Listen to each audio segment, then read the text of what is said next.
જય માતાજી બધાને। તો આજે ફરી આપણે સમાજ વિશે બે શબ્દો કહેશું કે બધા એમ કહે છે આગેવાનો કે સમાજમાં ડીજે બંધ કરવાના ફાયદા થાય છે, તો સામે એ પણ જણાવો તમે કે દારૂ બંધ કરવાના અને દારૂ ચાલુ રાખવાના ફાયદા શું? તો મિત્રો આ બંને વિશે તમે કોમેન્ટ કરવાનું ભૂલતા નહીં। અને હા, જો સમાજની અંદર જેમ કે નાના નાના છોકરાઓ દારૂ પીતા હોય છે, તો એમના લગ્ન પણ થઈ ગયા હોય અને બાય ચાન્સ એમના સાથે કોઈ બનાવ બની ગયો, તો આપણા સમાજની અંદર આપણી બેન દીકરીઓ નાની નાની વિધવા થાય છે, એ તો સમાજને દેખાતું જ નથી, બસ દારૂનો ધંધો કરી અને એમને તો એમના પૈસા દેખાય છે।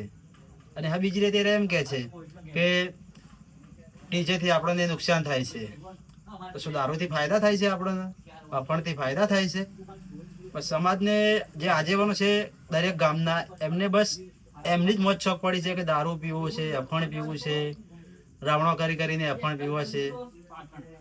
જેના ઘરે લગ્ન હોય એ અફણ ના લાવે તો એમ કે અફણ લાવ્યો નથી, એની વાતો કરે, ટીકાઓ કરે। જે અફણ લાવે એનું સારું વિચારે। આવા આગેવાનો, આવાને અફણ પાઈને શું ફાયદો? એના કરતા કામ કરો, સમાજની અંદર દારૂ અને અફણ પણ બંધ કરો અને ડીજે પણ બંધ કરી દો ને, બધું સારું રહેશે। લેવલમાં ચાલવાનું તો જ મજા આવે। દારૂ, અફણ અને ડીજે ત્રણેય બંધ કરી દો। અને હા, જે આપણે શરણાઈ લાવીએ છીએ એ પણ બંધ કરી દો ને, એના બી 25-30 હજાર રૂપિયા આપવા પડે છે। બેન્ટ વાજાવાળા પણ 25-30 હજાર રૂપિયા લઈ લે છે। એના કરતી ઢોલ ઉપર રાખો સાદો લગ્ન, જે પહેલા બાપ દાદાઓના જૂની સિસ્ટમ ચાલતી એ રીતે લગ્ન કરવાનો। અને હા, સમાજની અંદર તો બંધા